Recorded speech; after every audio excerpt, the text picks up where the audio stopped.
Olá, mestres, faixas pretas, professores, praticantes e admiradores de artes marciais. Bem-vindo aqui ao Sensei Marcelo Silva para mais uma live muito legal, sensacional, hoje com um grande professor, já que nós vamos entrar agora no Dia dos Professores, né?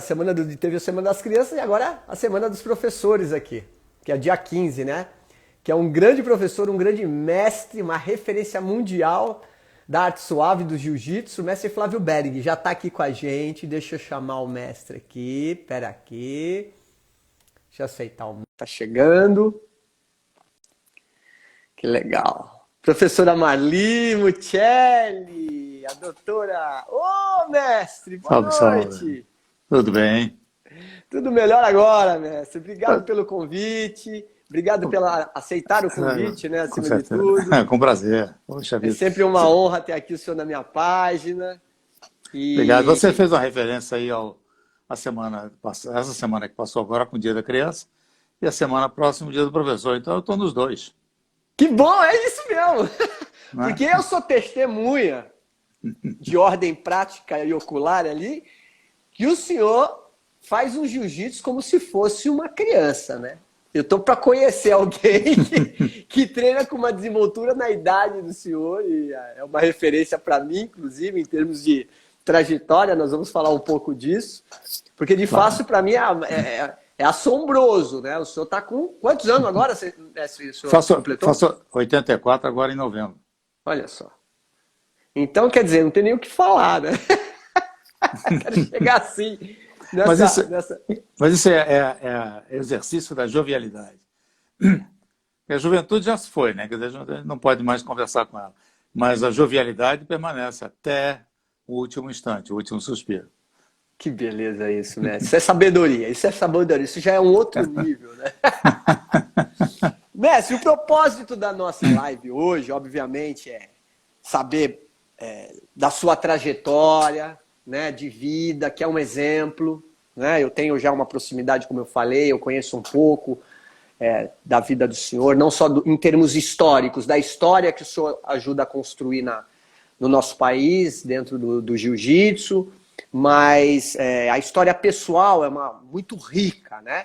Com todos os percalços da vida, eu acho que isso é um exemplo muito grande. E a temática de hoje é justamente sobre isso, né? Que é o caminho do sufixo do Aikido, do Judô, no Jiu-Jitsu. Um ministério em prol da transmissão de conhecimento. O senhor passou aí mais de 50 anos, 60 anos ensinando Jiu-Jitsu, não foi isso? Agora completa também 67 anos ensinando. Pois é, praticamente, né? É uma vida para muita gente, né? É uma vida para muita gente que não sobrevive o tanto de tempo, não vive o tanto de tempo que o senhor está ensinando o jiu-jitsu, né? Então é uma coisa extraordinária isso. Mas eu queria, a gente podia caminhar exatamente porque eu tenho algumas curiosidades, né? Eu queria entender um pouco de como foi essa trajetória, vindo, inclusive, do seu testemunho. E como é tradição aqui, eu vou fazer uma pequena introdução e aí o senhor pode, a live é do senhor, fique à vontade de estar, né, compartilhando a vida do senhor aqui com a gente na experiência dentro do jiu-jitsu, tá bom? Perfeito. Vamos lá. Não é tradição na arte suave usarmos a expressão do, já que esse termo refere à expressão de via, caminho ou trajeto na língua japonesa.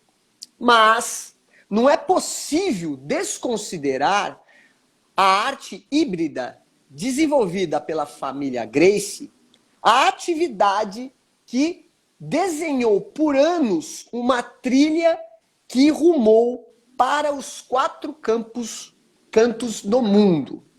Um caminho que deixou ao mundo uma forma de expressão e um legado de devoção. Aos que são hoje responsáveis pela transmissão deste conhecimento, possuem um discurso de transformação profunda naqueles que se submetem aos seus preceitos. Os mestres da arte suave e que se dedicam plenamente a esse santo ofício confiam em sua missão: ensinar como um ministério a arte da suavidade. Com vocês, o grande mestre Flávio Behring. Que ótimo, introdução maravilhosa, parabéns. Parabéns, como sempre, como sempre. Obrigado. Não, eu assisto todas as suas lives, né? Então eu vejo. As introduções são uma busca filosófica, né? De determinadas visões e conceitos. E isso é maravilhoso, porque é o que nós mais precisamos hoje em dia, né? Ensinar a técnica, qualquer um ensina, né? Mal ou bem, mas ensina. Aliás, a maioria hoje em dia não ensina nada, eles mostram, né? E mostrar é exibir-se, né? Então, eu sempre digo, o professor não mostra, ele ensina. Então, todo professor diz, agora eu vou mostrar uma técnica. Eu acho que ele está cometendo um erro. Se ele está mostrando, ele está exibindo. Será que o aluno tem capacidade para acompanhá-lo? Perfeito. Agora, se ele quer ensinar, ele tem que entender a necessidade do aluno. Então, essa visão é que eu acho que é o aspecto mais importante. Porque você precisa buscar no aluno a orientação básica para que você possa transmitir aquilo que é necessário para que ele possa desenvolver-se. Quer dizer, você está trabalhando com criança que tem aspectos bem mais sensíveis, adolescentes, adultos e pessoas de mais idade. Em cada um desses segmentos, certamente você vai buscar a sensibilidade do professor para transmitir a coisa adequadamente.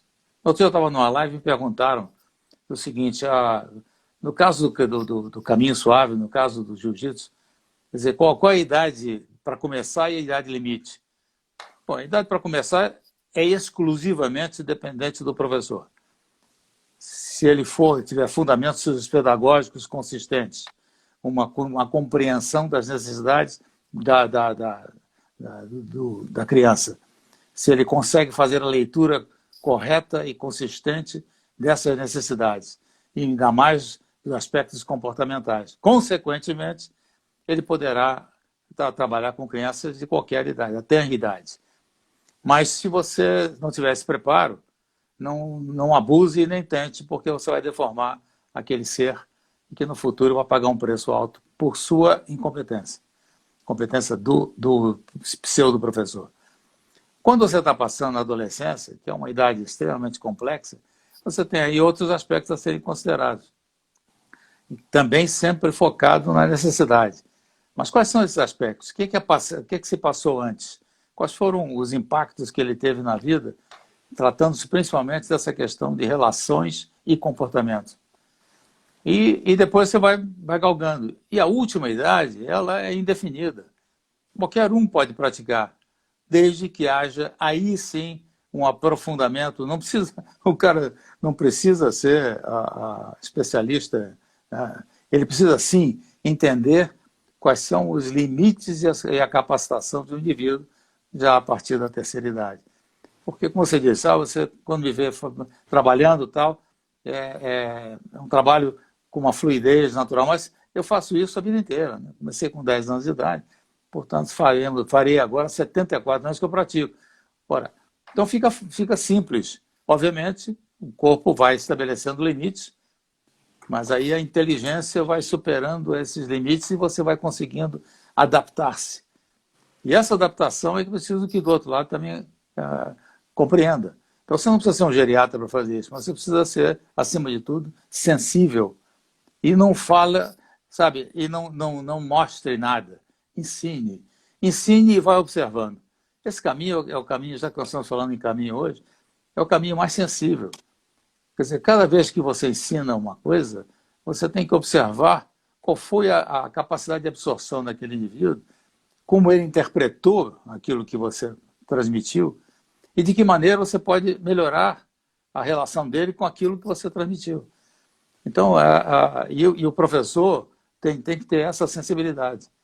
Se você é simplesmente um campeão, um grande lutador, então esse é um aspecto sensível, porque esse já é faixa preta, porque galgou a faixa preta face às suas performances, mas o fato é que ele não está preparado para ser professor. Perfeito. Ao contrário, ele será sempre um demonstrador, porque ele é um exibidor por natureza. Quer dizer, você quando está competindo, você está competindo consigo, com um adversário, e está competindo principalmente no aspecto demonstrativo.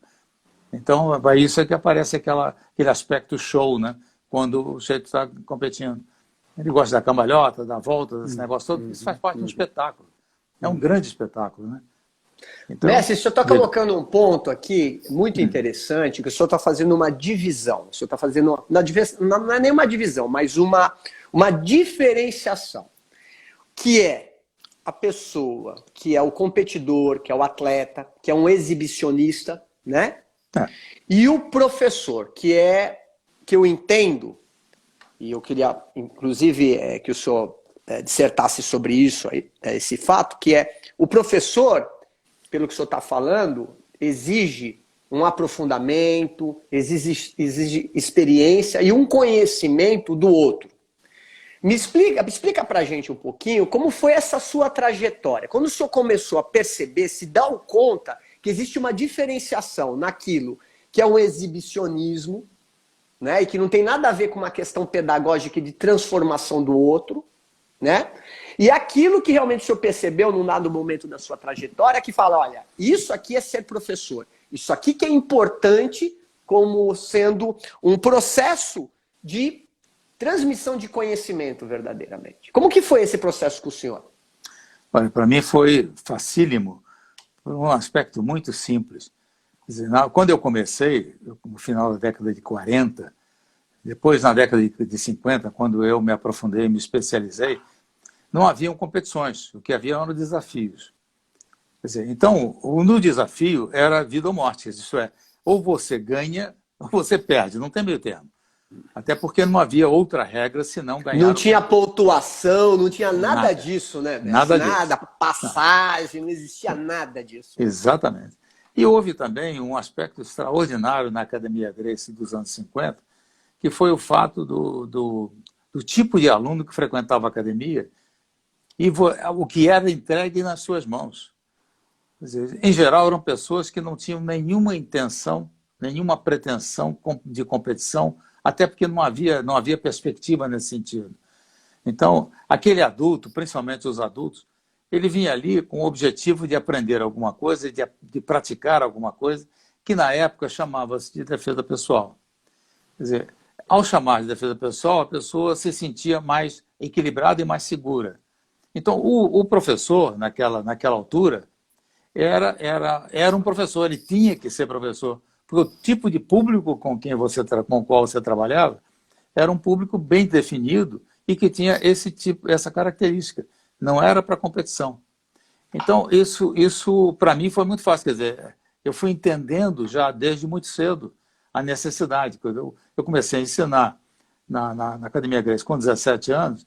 Quer dizer, ao chegar aos 20 e poucos anos, já tinha uma perspectiva diferenciada. Quer dizer, não tirava da minha cabeça a questão da possibilidade da competição, mas tinha, sobretudo, um objetivo principal, que era saber mais, entender melhor, para ser melhor professor. Quer dizer, eu não tinha nenhuma visão da necessidade de aperfeiçoamento e aprofundamento pedagógico.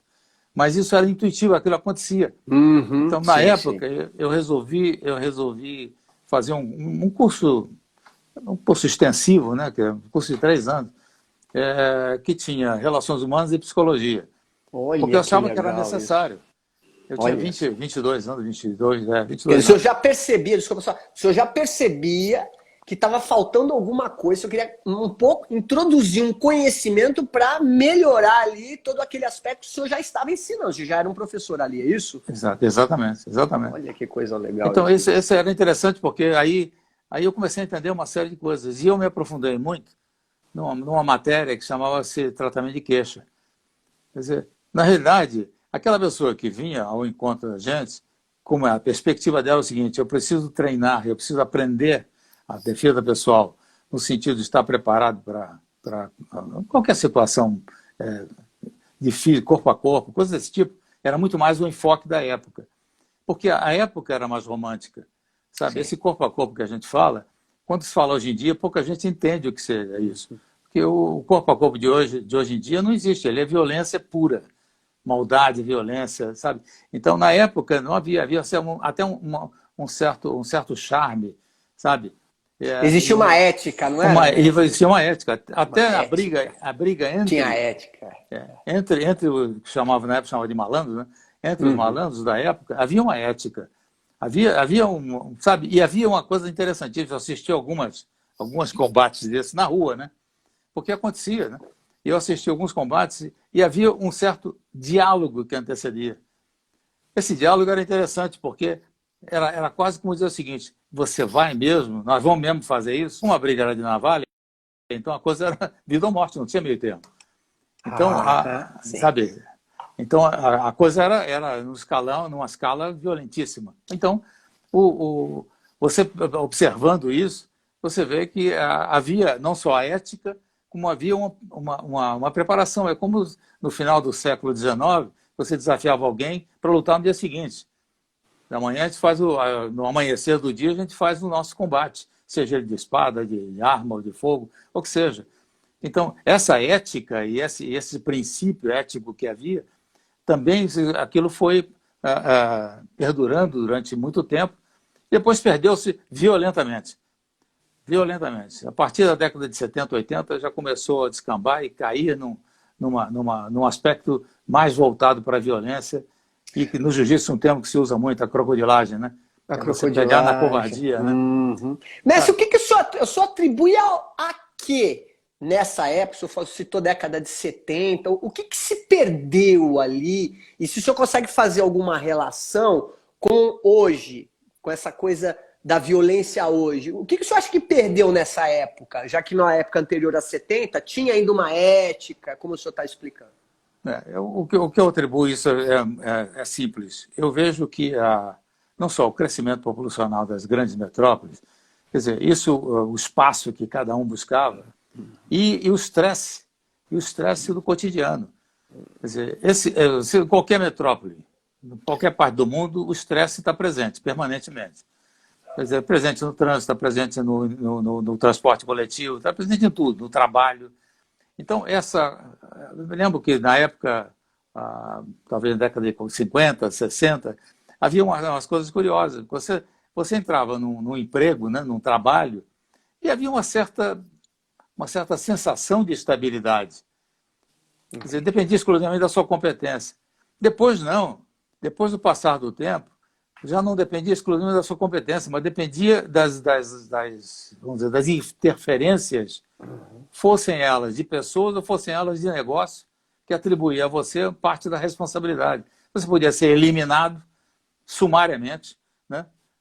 E anteriormente era diferente. Então, acho que isso provocou um estresse, dentre outras coisas, em que a violência começou a ficar muito sensível. Entendi. Sabe? Muito numa progressão incrível.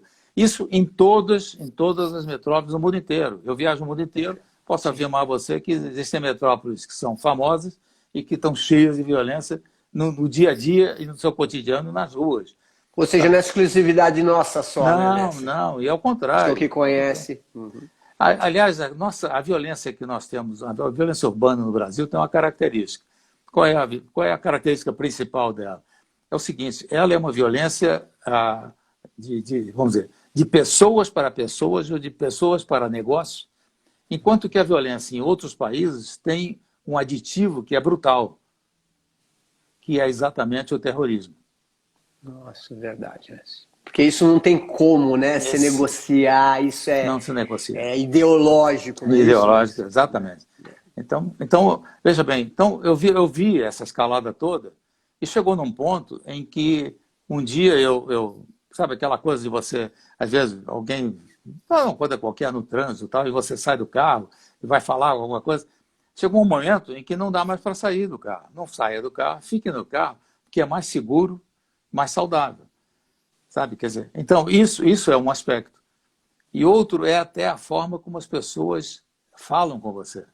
Com que tipo de vocabulário e com que profundidade no que diz respeito ao bem-estar e principalmente ao respeito. Meu caro, onde é que está o respeito? Onde é que você pode fazer essa leitura de respeito? As artes marciais têm essa função hoje em dia, porque nem nas escolas e nas universidades existem mais. Eu me lembro dos meus filhos do segundo casamento chegarem em casa com hoje a aula do Sapo foi ótima. O Sapo era o professor, sabe? Então, isso na minha história, na minha época, não tinha, não é reviver coisas do passado. Mas o fato é o seguinte, esse respeito fazia parte de um contexto educacional que estabelecia limites. Depois isso foi rompendo. Então, a maneira que você trata o seu professor, por isso que eu enfatizo sempre a questão da necessidade da arte marcial. A arte marcial, que é exatamente este caminho com o qual nós estamos conversando hoje, é o caminho da educação, da formação, do equilíbrio, principalmente no que tange a essa parte da educação e o respeito hierárquico e valores, sabe? Sobre valores são essenciais. Sabe? Quer dizer, por isso, quando as pessoas me tratam de senhor, para mim não faz a menor diferença se é você ou senhor, mas me tratam de senhor, é parte da minha cobrança de que as pessoas tenham ainda um resquício de respeito por alguém. Não é cabelo branco, não é barba branca, nada, não. Mas é o saber, é o conhecer, sabe? Então, mas isso está tão perdido, tão perdido, sabe? Então, eu vejo que isso extrapolou para um aspecto da violência, a violência com aquela violência desmedida. Sim. Em que o sujeito hoje chega com uma arma e ele pode te tomar alguma coisa e se não tiro. Porque é irrelevante. É a banalização do mal, né? A banalização do mal, da violência. É normal, a gente normaliza, né? É quase uma normose, né? Exatamente. E isso é a brutalidade do instante. Então, as artes marciais não estão te preparando para enfrentar, mas estão te preparando para comportar-se melhor face a essa circunstância. Então, esse o nosso compromisso, e esse é o nosso objetivo. É o seu objetivo, é o meu objetivo, o objetivo das pessoas que têm uma boa formação e um bom lastro. Senão, meu caro, sabe, é aquele camarada que vai dar uma aula e não sabe falar. Meu, como é que pode? Sabe? Então, mas ele tem muito boa intenção. Não importa a intenção, sabe? Ele precisa aprender a comunicar-se, porque 70% dos instrumentos que você utiliza de conhecimento na arte marcial está na verbalização, na capacidade de você verbalizar. Porque aí você pode evitar a guerra. Né? Que é o que a gente conhece como diplomacia, né? Diplomacia. Essa forma de se expressar, Exatamente. de colocar, de entender os fatos, né? A situação. Exatamente. É perfeito o que o senhor está colocando, né? Agora, você falou em diplomacia. Hoje em dia, nem os diplomatas são mais diplomatas. É verdade, Messi. Que olha. Aliás, eu vou aproveitar essa sua colocação, Messi, que foi fantástica. Quais foram os grandes desafios que o senhor teve, as dificuldades, as principais dificuldades que o senhor teve nessa trajetória? E de chegar nesse momento, né, que está tão perdido, né, em termos de valores, de entendimento do que é arte marcial, qual o propósito, e chegar com tanta nitidez e certeza, como eu citei aqui no título da nossa live. Quando eu leio, vejo o senhor dar o testemunho da vida do senhor, leio sobre a sua história, o legado que o senhor está vivamente empenhado, para mim é um ministério, é como se fosse um religioso, né, que se dedicou plenamente, de corpo e alma, né? Quer dizer, como o senhor ensina, tem alma. A gente vê que o senhor vibra, né? Os olhos do senhor vibram, os olhos brilham, né? Tem sangue, né, correndo aí, sabe? Tem amor no negócio. Amor, a palavra que eu vejo é amor por aquilo, pelo ofício. O sacrifício, que quer dizer santo ofício, né? Sacrifício, né? O santo ofício. Quais foram os grandes desafios do senhor nesse sacrifício, esse santo ofício que foi ensinar jiu-jitsu por toda a sua vida, praticamente? Olha, eu tive uma sorte gigantesca.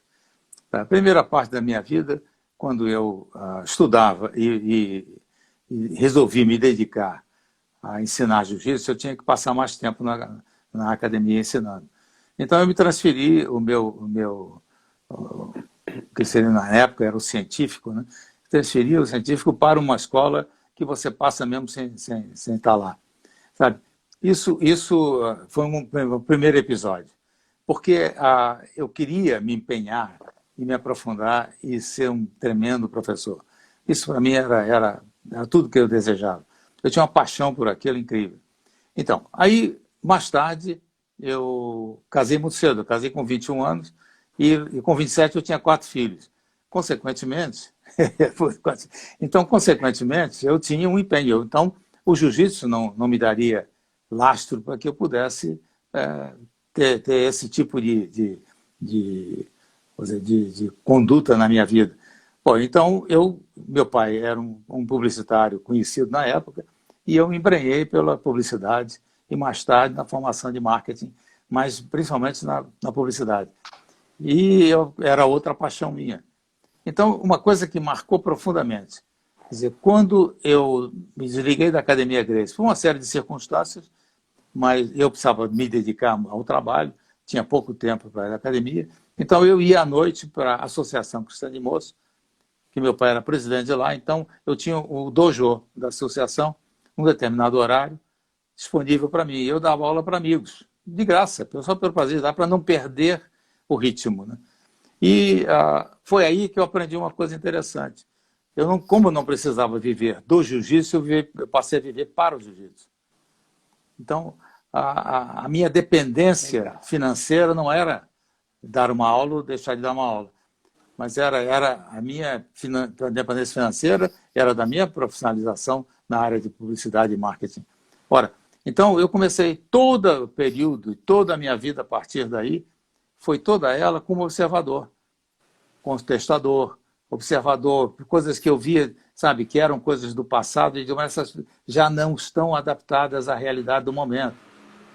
Então, dentro desta defesa pessoal que se comenta, e que eu chamo de autodefesa, porque a defesa pessoal é um programa extenso que nenhum de nós é capaz de realizar, porque não há tempo para isso.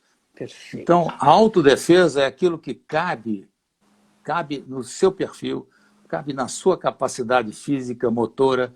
Então, a técnica que você vai aprender é aquela que preenche a sua necessidade e lhe capacita a utilizar se necessário for. Então eu chamei isso definitivamente de autodefesa. E se você for traduzir para o inglês, é a mesma coisa. Self-defense é autodefesa e não defesa pessoal. Bom, então o que ocorre é que todo esse período, eu comecei justamente a fazer a análise do comportamento das massas nas grandes metrópoles. Consequentemente, você começa a observar que essa transformação impõe a você ajustes, adaptações. Você não pode mais pensar naquele romantismo do passado. Então, você tem que ser realista. E chegando nos dias de hoje, para ser mais realista ainda, você precisa se aprofundar muito mais na sua capacidade de verbalização e comportamental do que na técnica. A técnica é uma mera consequência. Por quê? Porque se você conseguir, através do diálogo, poupar a sua vida ou de terceiros, então, meu caro, você ganhou mais do que qualquer outra coisa. Agora, lastreado por conhecimento técnico que lhe dá segurança, equilíbrio, sabe, autoconfiança, esses aspectos são fundamentais para que você possa, encarando uma dificuldade qualquer, você possa ter um comportamento adequado. E transmitir através de expressões fisionômicas e corporais, porque essa leitura tem que ser feita. Quem vai lhe agredir, se você tem uma atitude de covardia, de medo, de pavor, o que vai ocorrer é que o seu oponente cresce. Isso é da natureza humana. Agora, se você sabe se comportar-se sem agressividade, mas com autoridade, com uma boa postura, com certeza você inibirá, ou pelo menos retardará a ação daquele indivíduo. Então, isso é que ao longo do tempo foram passando as transformações, passando por mim. Essas transformações eu fui ajustando e fui fazendo com que as pessoas que me acompanhassem passassem a entender isto. Então, definindo claramente, por exemplo, no caso do jiu-jitsu, definindo claramente, o que é esporte é para recreação, ok? Para a vida, para o cotidiano, para as suas relações humanas com o cotidiano e com as suas relações com as atitudes estão baseadas em dois aspectos. O primeiro, o comportamento, e o segundo aspecto, lastreado por algum conhecimento técnico. Mas ele é pequeno, ele é limitado. Quais são as agressões possíveis e costumeiras? Porque se você está dizendo, eu vou defender contra uma paulada, quantas vezes você vai encontrar alguém para ele dar uma paulada? Sabe? Uma cadeirada? Puxa, você tem que estar num bar, o cara está bêbado, aquele negócio todo. Então, mas o fato, assim, quais são os instrumentos práticos que vão te dar o equilíbrio necessário para você ser uma pessoa mais estável emocionalmente e, consequentemente, você poder trabalhar melhor na relação com as pessoas. Então, é isso que vem, o processo que vem acontecendo comigo, é isso. Então, viajando o mundo inteiro, eu, encontrei coisas incríveis, porque aí você tem aspectos regionais, quer dizer, culturas diferentes, comportamentos diferentes, encontrar uma polícia que não usa arma, você dá aula na polícia que não usa arma. Então você tem que passar a entender por quê, qual é a orientação e como é que vamos dizer, o indivíduo do comum da rua, como é que ele vê aquele policial? Ele vai respeitar ou ele aproveita o fato de não haver? Quer dizer, o que lastreia esse policial em termos de consistência emocional para que ele seja uma autoridade que ele necessita ser? Então, então isso tudo eu fui analisando. Trabalhei em prisões na França, trabalhei em prisões, Então, coisas desse tipo, porque para entender um pouco desses aspectos comportamentais, para que eu pudesse ter uma relação melhor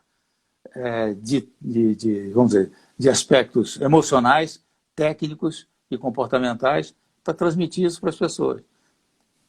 No outro dia você estava fazendo uma live, você falou na questão da linguagem, falou na questão de que eu aprendi já com bastante idade, aprendi um outro idioma. Sim, foi, senhor. Né? Eu falei na live da doutora Marli Muccelli, que está assistindo a gente aqui. Poxa, que ótimo, prazer enorme ouvi-la, porque ela é fantástica. Então, o que ocorreu foi o seguinte, eu precisava me comunicar, porque foi inglês eu falo, espanhol eu falo, português eu falo, mas o francês, que é muito reservado em relação a outros idiomas, né? Principalmente o inglês, então eu sentia que as pessoas faziam a tradução com competência, mas não tinha a interpretação que era necessária. Então, eu tenho que falar, Em pouco tempo, eu comecei a trabalhar, mas não fiz curso com ninguém, não fiz nada, autodidata em francês. Aí comecei a falar, hoje falo, escrevo, leio, Foi por natureza, mas era a necessidade de comunicar naquela linguagem para uma pessoa, para um pessoal que tinha que me entender como é o conteúdo, com a profundidade.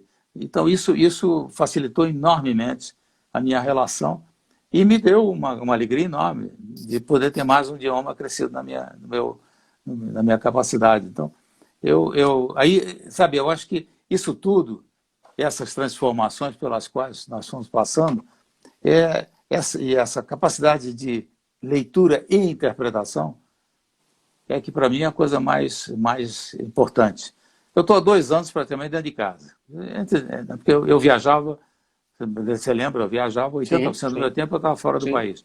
Sim. Quer dizer, hoje em dia, há 2 anos atrás, início do ano 2020, 2019, 2020. 2020. Eu fiz minha última viagem aos Estados Unidos. Voltando de lá, fiquei, não viajei nunca mais.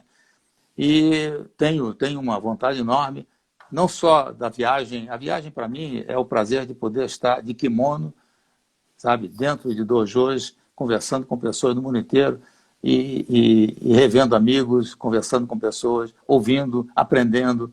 Enfim, então, até no caso do Aikido, eu já me referi isso várias vezes a você, na França tinha o Christian Tissier, que é uma grande figura, uma grande personalidade, Sim. Eu ficava vidrado assistindo às aulas dele.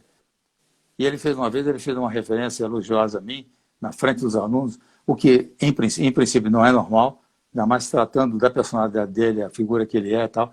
Ele me chamou, ele disse, olha, essa pessoa aqui, esse monsieur aqui é um verdadeiro mestre. Isso, para mim, sabe, foi um negócio marcante, principalmente se levando em conta como ele é, como Sim, pessoa e tudo mais. Uma referência.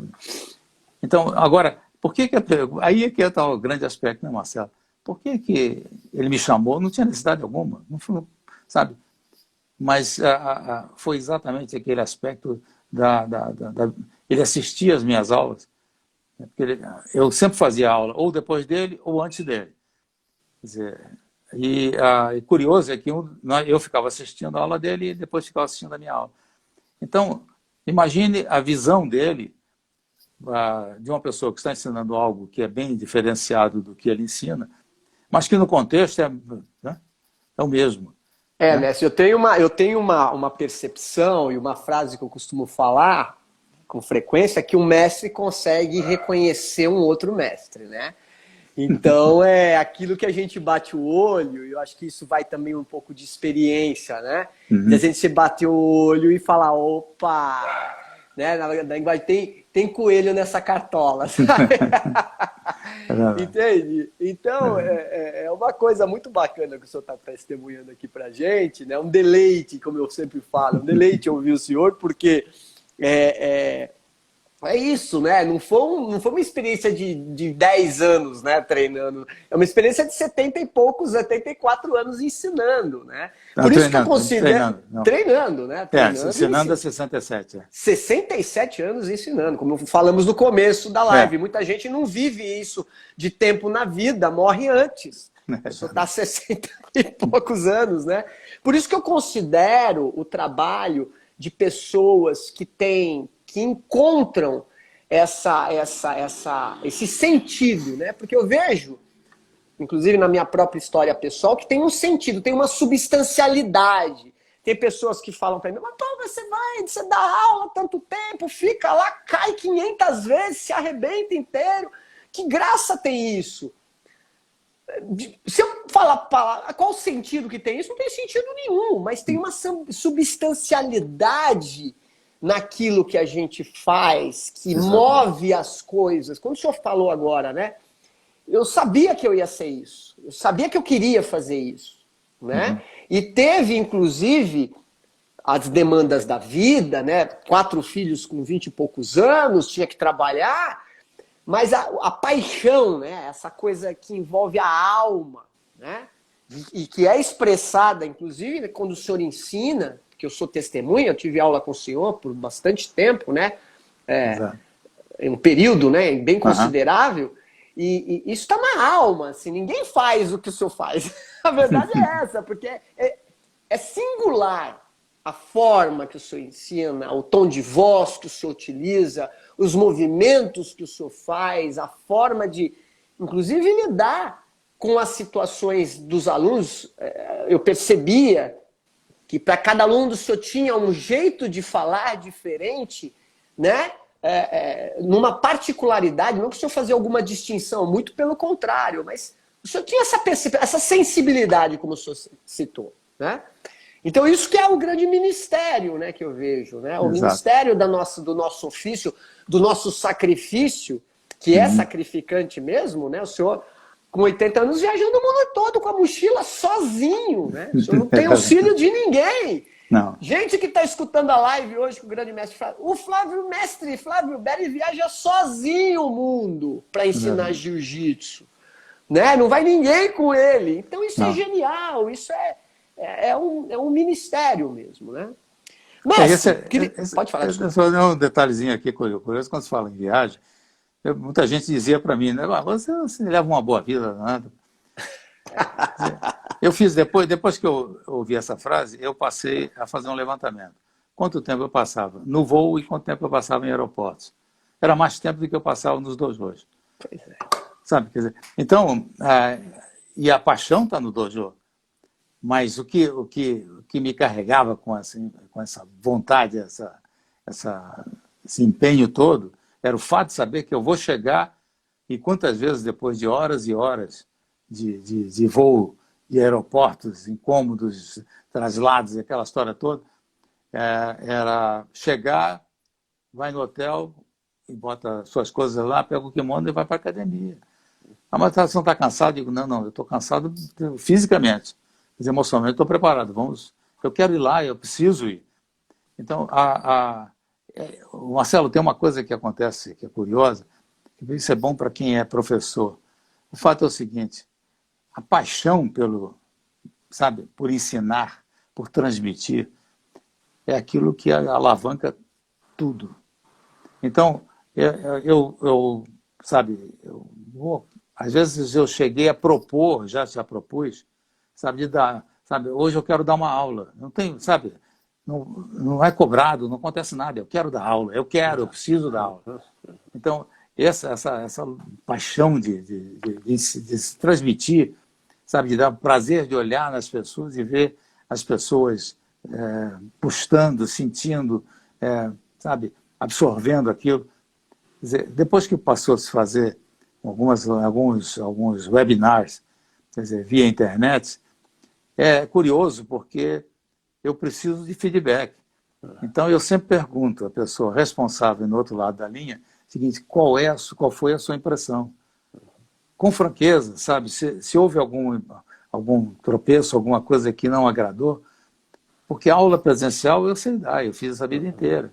Mas via internet, ela tem outro aspecto, quer dizer, por melhor que seja um instrumento que eu tenho na minha frente, a tela, em que eu vejo os alunos praticando, eu não posso botar a mão, eu não posso ir ali mais próximo dele e individualizar. Quando eu chamo a atenção, eu chamo a atenção geral, por quantas pessoas estiverem naquele dojo. Então, então todos param. Então, é um formato diferente. Sim. Então, isso aí é um outro aspecto. Agora, eu estou apaixonado por isso, eu achei fantástico, Vou fazer isso com frequência, porque assim eu posso me aproximar de tantas pessoas que a distância não permite no momento. O Silvio, meu isso filho, é genial. Pode contar. O Silvio, meu filho, foi para os Estados Unidos recentemente, voltou essa semana. Ele para entrar nos Estados Unidos, ficou 14 dias no México fazendo quarentena. 14 dias sem fazer nada.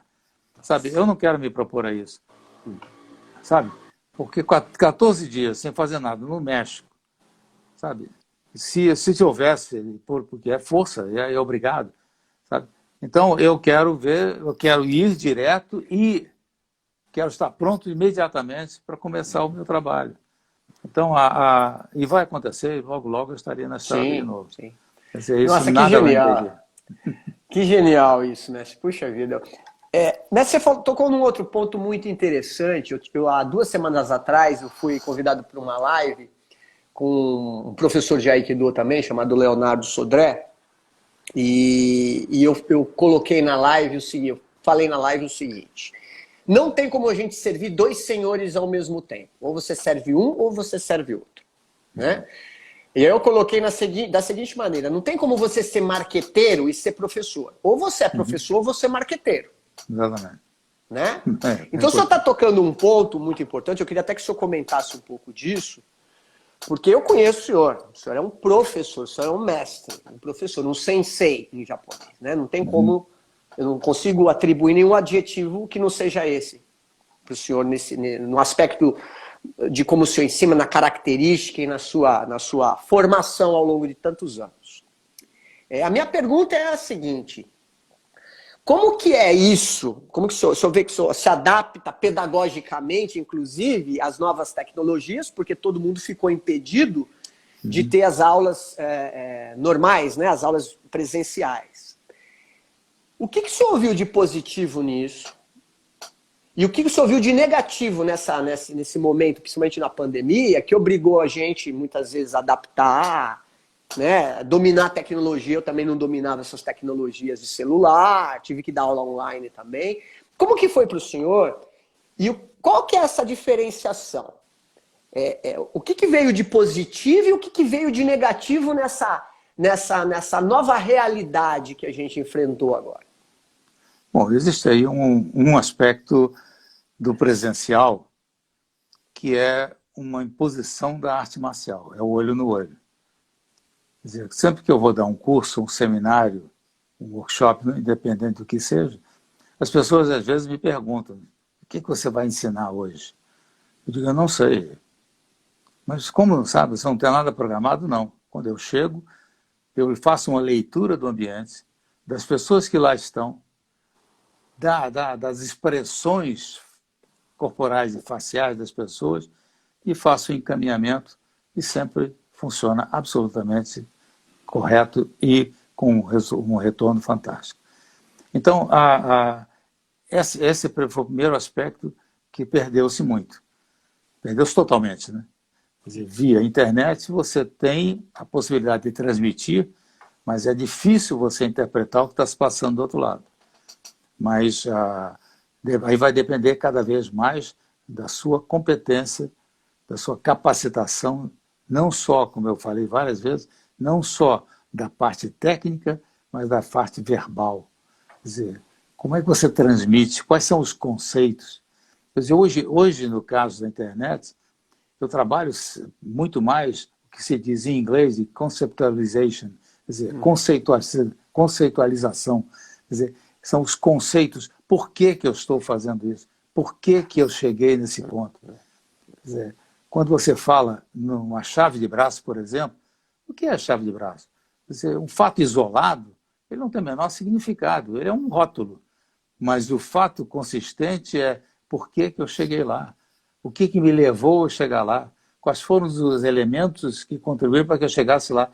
Eu preciso, efetivamente, concluir aquilo, o fato da pessoa sentir que eu cheguei lá, já dá para ele entender que o resultado será negativo para ele.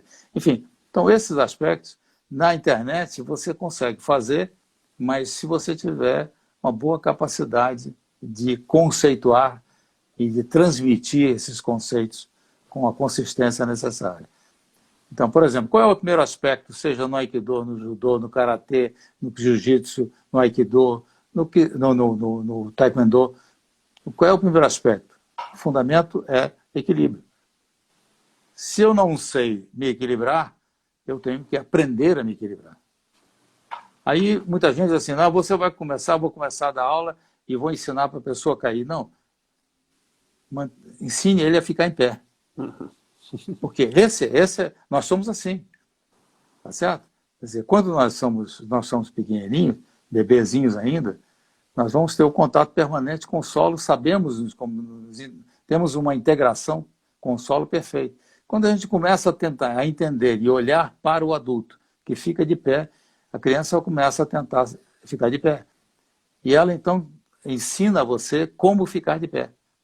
Coisa que nós não sabemos mais, porque a gente desaprende ao longo do tempo. Perfeito.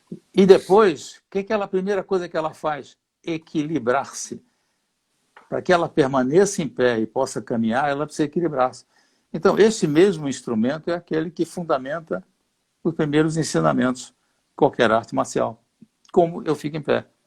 Se eu vou desferir um movimento qualquer, se eu vou usar um golpe traumático qualquer, eu preciso ter equilíbrio. Esse é esse elemento primordial.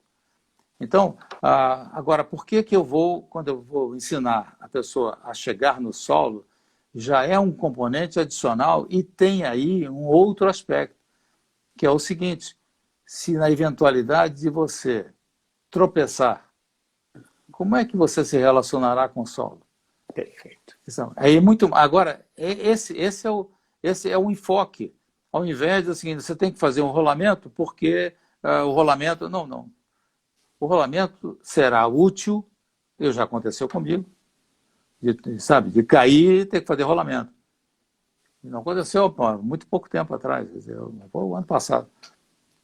Subi uma escada de alumínio em cima de um piso irregular, de repente a escada começou a balançar e eu estava sozinho, eu estava no segundo ou terceiro degrau, eu disse: eu vou cair. Se eu vou cair, eu vou cair. Então, eu me projetei. Fiz o rolamento, absorvi a queda, aquele negócio todo, me arranhei, porque é pedra. Então, me arranhei um pouco, mas saí ileso. Não quebrou nada. Não quebrou nada, exatamente. Então, agora, esse elemento que compõe a minha vida também, foi um elemento de aprendizado, mas, em primeiro lugar, eu tenho que saber equilibrar-me. E esse equilíbrio é aquilo que dá como referência todos os aspectos necessários para que você seja uma melhor pessoa, que são equilíbrio emocional, equilíbrio comportamental, sabe? Quer dizer, equilíbrio baseado na educação, baseado nos instrumentos de relação humana. Então, esses aspectos são fundamentais. Quando eu defendo aqueles 3 P's, né, que é postura, precisão e pressão, a postura nada mais é do que a sua atitude, o seu comportamento. A postura te preserva fisicamente, principalmente a coluna vertebral. Sabe? Então, a postura é essencial. Ela é essência. Quando eu falo em precisão, é que tudo que nós fazemos na vida tem que ter precisão. Se você faz como arte marcial, a precisão é um instrumento indispensável, porque senão você não executará aquela técnica com um bom resultado. E o último, que é a pressão, é aquilo que nós sofremos constantemente. E aquilo que nós passamos e exercemos sobre outras pessoas também. Seja a pressão física, emocional, comportamental, todas elas. Então voltamos aí para todos os aspectos de ordem psicológica e até de ordem filosófica. É então, sensacional isso, né, Mestre? Porque o senhor está falando da tríade, né? Você está falando de uma tríade, né? Uma tríade, a Santíssima Trindade, vamos dizer exatamente. Assim, né? Quer dizer, o Pai, o Filho e o Espírito Santo da coisa, né? O que faz o todo, né? Não tem como, porque isso é básico para a vida, para a existência, né? Exatamente. É base do princípio filosófico, é base para o princípio psíquico, base do princípio sociológico. Toda a ciência que a gente for analisar tem esses 3 princípios, né? É sensacional isso, é sensacional. Então, eu acho que aí, Marcelo, sabe, eu acho que isso é o que eu incentivo as pessoas que estão relacionadas comigo no mundo inteiro, né? Eu sou um pouco rígido em termos de comportamento, principalmente na parte moral e ética. Quer dizer, eu talvez seja o professor que mais dispensou gente no mundo inteiro. Dispensou, que eu digo, faixas pretas. Sim. Porque se o comportamento não estava adequado, se não estava fundamentado em ética, em princípios morais, que são essenciais, então não tem razão de estar comigo. Se ele é bom ou não, tecnicamente, é o secundário. Ele precisa ser bom em primeira instância nesses aspectos que eu abordei. Então, eu dispensei muita gente. Sabe? E dispensei, sabe, algumas vezes até bem triste, porque era uma pessoa que tinha um instrumental técnico de alto nível. Pessoas passaram anos comigo, tá? Mas eu não posso prescindir desses elementos que são básicos. Então eu vejo aí a questão dessa parte que nós falamos desde o princípio, do caminho, né? Sim. O meu caminho é o caminho do desenvolvimento do próximo, sabe? Essa é a minha missão. Quando eu fazia as minhas viagens alucinadas e passava tempos e tempos viajando e tal, as pessoas diziam, você ficou rico? Eu dizia, não fiquei. Quer dizer, 80% desse tempo era dedicado a contribuir para a melhora de terceiros.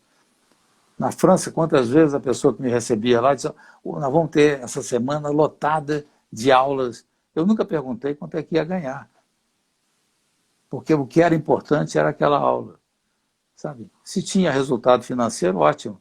E quantas vezes não tinha, e me deu, a minha alegria era intensa. O bolso é que reclamava, mas a alegria era intensa. O senhor recebia crítica de alguma forma, Messi? Desculpa a pergunta mais pessoal, mas alguma crítica a respeito disso? Poxa, você está viajando, está ganhando dinheiro, que negócio é esse? E como que o senhor lidava com isso, se houve? Não, o principal crítico sempre foi o Silvio, meu filho, né? Quer dizer, o Silvio é um pessoal que, pai, você não pode fazer isso, cara. Você não pode dar aula de graça. Sabe? Não pode, você tem que cobrar muito, porque o conteúdo, a qualidade do teu instrumental de ensino, de trabalho, é extraordinário. Você não pode fazer isso. Senão você vai reduzir a nossa possibilidade, o potencial para nós reduz. Então, eles dizem, mas eu não consigo, cara. Eu não consigo, sabe? Eu fui um excelente marqueteiro para terceiros, nunca consegui ser para mim. Sabe? Porque eu não me considero uma mercadoria, nem, sabe? Mesmo que eu fizesse um marketing, né? Eu não sou mercadoria, eu sou, sabe? O Marcelo, meu filho, que faleceu em 95, o Marcelo uma vez chegou para mim, pai, larga tudo, porque na época eu fazia consultoria de marketing e tal, e dava aula. Eu ia para a academia lá com ele e dava aula. E larga tudo, pai, larga tudo e você tem que se dedicar ao jiu-jitsu. É a tua missão, sabe? Essa tua vida material, de ganhar dinheiro, esse negócio tudo, sabe? Não tem nada a ver com você. E o Marcelo, eu passei a vida inteira assim, sabe? Eu fui educado e criado neste ambiente. Eu disse, não, mas não é você. O Marcelo tinha uma terceira visão, que era um negócio extraordinário. Então, aliás, mestre, só fazer tem um documentário lindo, lindo, lindo do mestre, que eu não tive oportunidade de conhecer, do mestre Marcelo Bering. Assistam, maravilhoso, assim, super tocante, né? E, enfim, recomendo a todos os amantes de artes marciais que assistam e comentem e compartilhem, porque vale muito, muito a pena, assim, da humanidade que tinha o seu filho, né? Eu conheço os seus outros dois filhos, o mestre Marcelo, Silvio. O Silvio e o que Gustavo. também são pessoas sensacionais. O Neto também fazendo um trabalho lindo. O Ian está fazendo um trabalho maravilhoso. Nossa, mas olha, não poderia deixar de fazer essa recomendação aí, porque é um trabalho, um documentário lindo, curto, mas lindo, super maravilhoso. Só posso fazer aqui eu estou vendo aqui o Rob Handley, que é lá Sim, de Utah, lógico. nos Estados Unidos. Hey Rob, how are you doing? It's a pleasure to have you here. I'm sorry, I cannot. We are not speaking English, but you know me. Yeah. Então o fato é o seguinte: o Marcelo sempre foi uma personalidade excepcional. Desde que nasceu, o Marcelo era uma figura absolutamente fora desse mundo, né? Quer dizer, ele viveu o tempo que tinha que viver para contribuir para que nós aprendêssemos muito do bom e do mal, aprendêssemos muito com essa sensibilidade que ele tinha. E foi um desbravador, porque ele saiu pelo mundo também, isso numa década em que ninguém pensava nisso. Aliás, foi um dos pioneiros, né, nessa questão de ir, né, e encarar, desafiar, exatamente. Né? Que genial. Ele fez na Austrália, ele fez um trabalho na Tailândia, ele fez um trabalho maravilhoso e tal. Então, o Marcelo, quando me disse isso, que eu fui para casa, fiquei matutando aquilo, e disse, meu Deus, o que o Marcelo falou comigo? Eu tinha que dar muita atenção a esses aspectos da hipersensibilidade do Marcelo, porque tinha um conteúdo, aquilo tinha alguma coisa, sabe? Que não é tangível, mas tem fundamentos emocionais e fundamentos espirituais. Né? Espiritual, então, não tenho dúvida. Com certeza. E aí eu digo, mas será que eu faço isso mesmo? E aí um dia calhou de eu começar, um cliente não estava correspondendo muito, aquilo tudo, então acabou, não vou ser mais consultor de nada, eu vou viver... Messi, quantos anos o senhor tinha nessa época, o senhor lembra? Lembro, pois isso foi em 93. Entendi. Não faz muito tempo, não. Né? Faz muito tempo. Em 93, quer dizer, e abandonei tudo, quer dizer, larguei tudo. E aí despencou, né, a minha vida financeira, né, e aquela minha vida material, né, que o Marcelo se referia, despencou, ela desabou. E eu comecei a ver um outro aspecto que era maravilhoso. Sabe? Quanta coisa deliciosa tem, né, sem que você necessariamente precisa meter a mão no bolso, no cartão de crédito para comprar, sabe? Então, aí as coisas começaram a mudar. Aí o Marcelo citou uma frase que depois eu recebi várias críticas, que é o seguinte, você é um missionário do jiu-jitsu. Você tem que levar o jiu-jitsu para o mundo. E eu disse, não, Marcelo, viajar de novo eu não quero mais, eu viajei a vida inteira. Não, eu quero ficar aqui, eu dou aula com o maior prazer, mas, sabe, viajar, aí não é que aconteceu? Eu acabei embrenhado aí pelo mundo, e fazendo exatamente dentro da afirmativa dele, sabe, esse trabalho de missionário. E eu confesso, Marcelo, tanto para você quanto as pessoas que estão nos ouvindo, que, olha, é apaixonante, porque tem uma alegria, você não faz ideia do tamanho dessa alegria, sabe? Alegria de ver, de sentir, mesmo quando você topa com pessoas, né? Você encara determinadas pessoas, que não correspondem, sabe? Mas aí é o tal negócio, você não pode exigir de todo mundo que esteja Sim. naquele mesmo patamar, né? Então você tem que entender, compreender, aceitar e às vezes até relevar, né? Então as críticas eu recebi várias críticas e não, a crítica até mais enfática é o seguinte: quanta gente está se aproveitando de você? Eu digo, não, quanta gente está aprendendo comigo. Só o Messi consegue falar assim. Isso é fantástico. Quantas pessoas eu estou conseguindo ajudar? Ajudar, né? exatamente. Por isso que é o ministério. Tem tudo a ver, né, a temática. Não tem outro. Não dá para servir dois senhores ao mesmo tempo. O senhor fez uma escolha consciente né, na vida, né, daquilo que fazia sentido na sua existência, daquilo que era a sua grande paixão. Em psicologia analítica, a gente fala que o senhor se individuou, o senhor foi genuíno, único, né? Singular, né? Essa singularidade que falta hoje nas pessoas. Por isso está todo mundo deprimido, tomando Ritalina, problemas psiquiátricos dos mais diferentes graus. Exato. Né? Aquela cara amarelada cheia de pintura na internet, só vivendo do mar, que a realidade é completamente diferente, né? Aquelas fórmulas mágicas, faça jiu-jitsu em 5 dias e se torne um faixa preta. Né?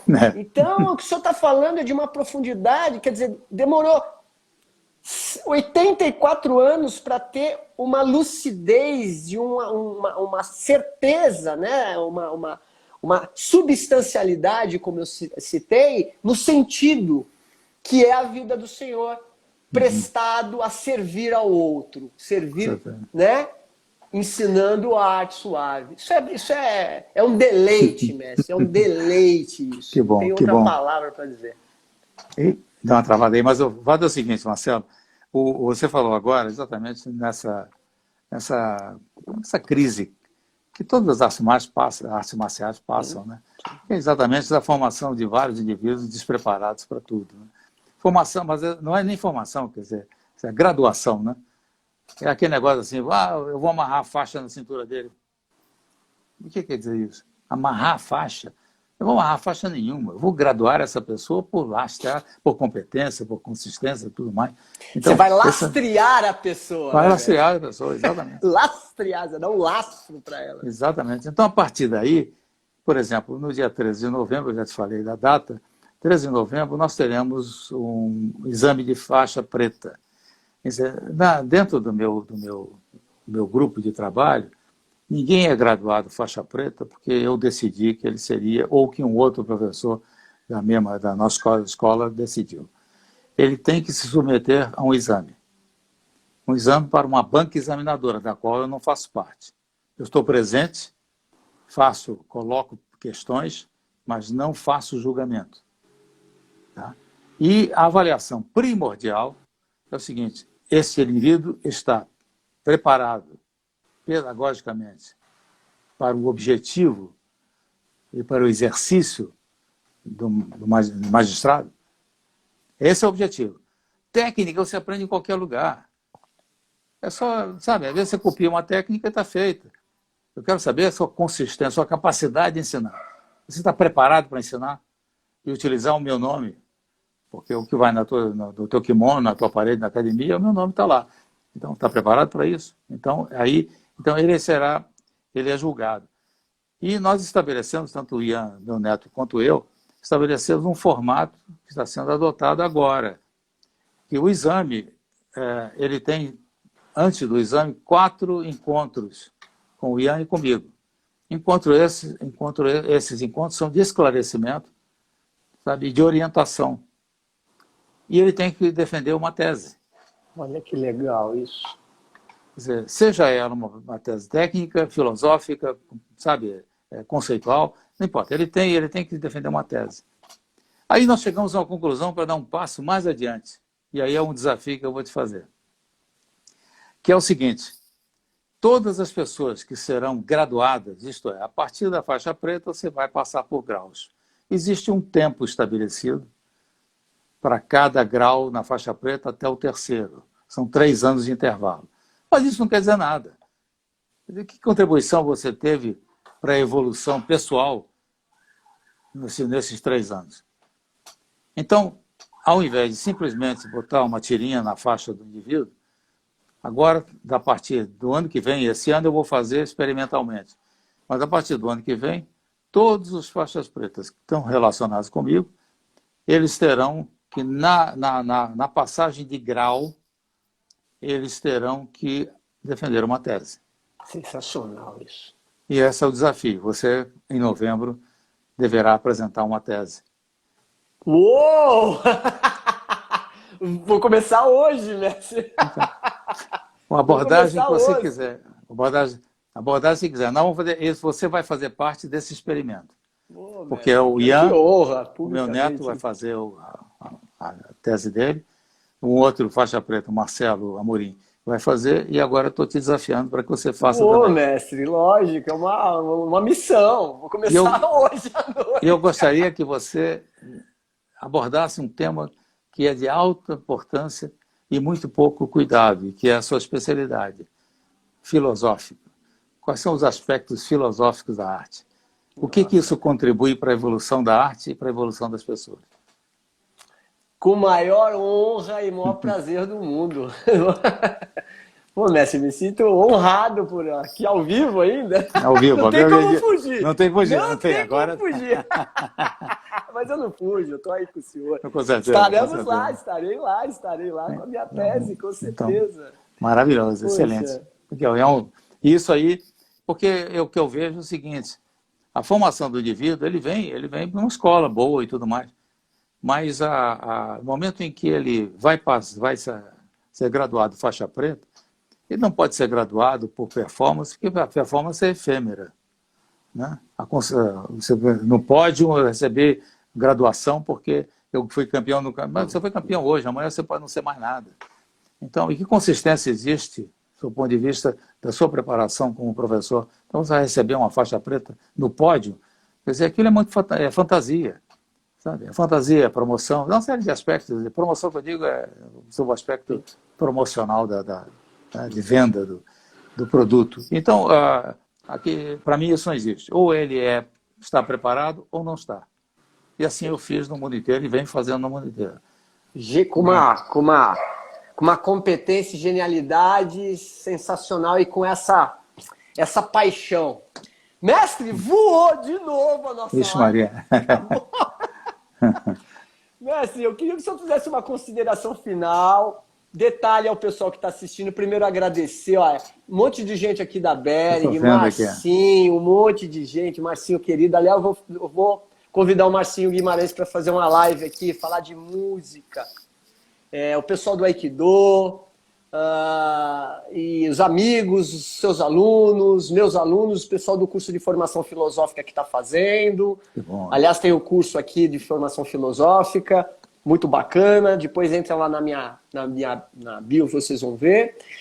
Mestre, últimas considerações do que é o Do nessa sua trajetória tão significativa, né, que já está firmada na história da modalidade no nosso país. Não tem ninguém que não conheça Bering, o nome Bering, o legado Bering, no mundo, inclusive, né? Então, é um privilégio, mais uma vez, para mim, mestre, porque vendo o senhor com saúde, com tanta lucidez, né? Assim, eu persigo isso, sabe? Então, eu quero primeiro agradecer ao senhor de estar dando de novo essa gentileza. Já é a nossa terceira live, né, velho? Exatamente. E sempre estou com muita disposição para dar uma aula, né, de vida para a gente, que isso que é o mais importante. Então, suas considerações finais aqui, por favor. Então, hoje estou encerrando o dia com uma live e amanhã estarei amanhecendo o dia com uma live. Que amanhã é o dia da live da Bering Dynasty, com o Silvio e com o Ian. Mas você lembra uma vez que você me convidou para dar uma palestra na faculdade? Qual foi a faculdade? A FMU, onde eu fui docente. Isso. Exatamente. Você me convidou para dar uma palestra, eu dei a palestra e tal, e era o pessoal formando, né? Era o último ano. E no final, de Educação Física. Exatamente. E aí eu me lembro que no final você me perguntou, Você pediu, quais são as suas últimas palavras? Eu disse para aquele povo todo que estava lá, sejam responsáveis. Está lembrado? Lembro, muito, muito. Então, é Aliás, me exatamente tocou. isso. É exatamente isso que eu digo para todas as pessoas. Seja responsável. Se você sabe, você sabe. Se não sabe, pergunte. Mas não engane. Quer dizer, essa responsabilidade, porque quando você, no curso para formação de professor de educação física, assim como o médico, sabe? O aspecto primordial está na responsabilidade. Então, quando você vai trabalhar com um cliente, seja ele na área médica ou na área de física, você tem que estar lastreado por competência, capacidade e, acima de tudo, uma profunda responsabilidade para não dizer aquilo que você não sabe e não tentar, dizer, por exemplo, vamos dizer, dos elementos que eu estabeleço para o professor que relaciona comigo é o seguinte: é proibido inventar. Né? Porque ao inventar, você está fugindo da sua responsabilidade. Não diga, ontem me perguntaram, lá do Chipre, um aluno do Juliano Baraquete me pergunta o seguinte: o que você recomenda em termos alimentares e tudo mais? Eu digo nada, não recomendo nada. Eu não sou nutricionista, eu não sou especialista. Eu posso dizer para você que o que eu faço me traz muitos benefícios, mas eu não posso dizer que isso é bom para você. Perfeito. E quando eu precisei conhecer mais a fundo as minhas necessidades no que diz a parte de nutrição, eu consultei um especialista. Então, sempre consulte um especialista. E que o especialista seja responsável, que é o ponto fundamental. É um prazer enorme. Obrigado. Onegai shimasu, mestre. Muito Arigatou obrigado, gozaimasu. mestre, mais uma vez. Desejo, assim, só saúde e vida longa e que o senhor continue com esse espírito de criança, né? E com essa vontade, esse amor que o senhor tem pelas pessoas, pela arte, esse sentido de vida que inspira, que me inspira e inspira tantos outros. Mais uma vez, obrigado. Gente, uma boa noite para vocês. Obrigado aí. Vamos compartilhar. Essa live vai ficar gravada aqui, tá bom? Vai também estar lá no YouTube. E boa noite para todos vocês. E até a próxima. Mestre, fica com Deus. Obrigado, viu? Obrigado a você. Até a próxima. Tchau, tchau. Boa noite, pessoal.